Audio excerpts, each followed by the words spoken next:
Watch, Jen Psaki admits the White House is abandoning Americans in Ukraine. White House Press Secretary Jen Psaki on Monday fielded numerous questions about the current standoff between Ukraine and Russia. According to Psaki, Americans that are currently in Ukraine are being encouraged to leave the country for their safety. Not surprisingly, the Biden administration refuses to provide any kind of coordination to safely evacuate Americans. If Americans are still in Ukraine and things start happening with Russia, are they pretty much on their own?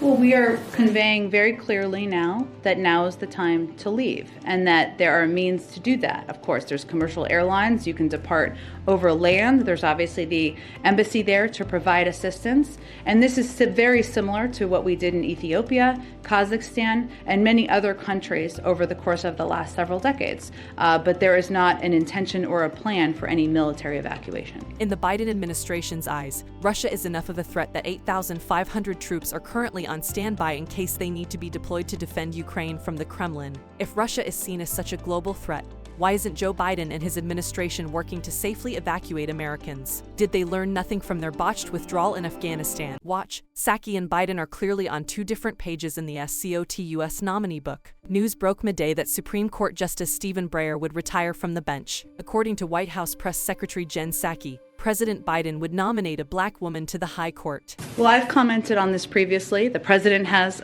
stated and reiterated his commitment to nominating a black woman to the Supreme Court and certainly stands by that. Speculation swirled on social media about the possibility of Vice President Kamala Harris replacing Justice Breyer. Psaki was tight-lipped when asked about a potential veep-turned-justice. Again, I'm not going to speak to any considerations, preparations, lists, and as we've stated earlier, and you heard the president say, there's a long history of Supreme Court justices determining when they may retire, if they retire, and announcing that. While Psaki's press conference was taking place, another press pool asked Biden about Breyer's retirement. The president announced he would make a statement at a later time.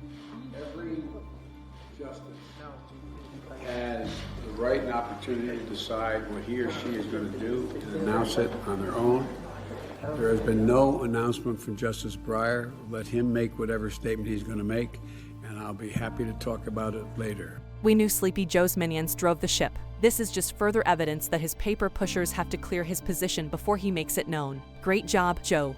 Medical tyranny. What the heck is going on with this transplant patient? There's no doubt that COVID has dominated headlines and conversations for the better part of 2 years. The search for a vaccine has been a part of the plan since 2 weeks to slow the spread. America poured billions in resources into the effort and produced 3 COVID vaccines within a year. But that didn't seem to calm fears. Now the conversation has shifted from we need a vaccine to everyone must get a vaccine, and innocent people are paying the price. This week, David Ferguson, a 31-year-old father of 2, was denied a heart transplant at Brigham and Women's Hospital in Massachusetts when they found out he was not vaccinated for COVID-19. David is in desperate need of a heart transplant and now, with no hope of a donation, could be facing his last days alive. The hospital defended its decision to remove David from the transplant list by claiming transplant recipients were at a higher risk of dying from COVID, saying their immune system is drastically suppressed after surgery. They told the media that we do everything we can to ensure that a patient who receives a transplanted organ has the greatest chance of survival.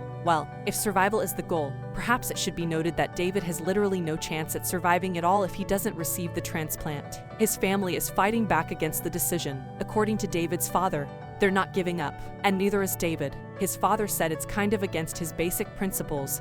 He doesn't believe in it. It's a policy they are enforcing, and so because he won't get the shot, they took him off the list of a heart transplant. My son has gone to the edge of death to stick to his guns, and he's been pushed to the limit. On a fundraising page for the family, they explained that David cannot afford for his heart to swell any more than it already is right now. He is at extremely high risk of sudden death if it does. Following a media blitz surrounding this story, David's family has said they are considering a move to another hospital that will proceed with the transplant process regardless of vaccination status. At this time, though, they worry that he may be too weak to be moved. So much for the healthcare for all mantra of the left. It seems we are very much living in a time of healthcare for some.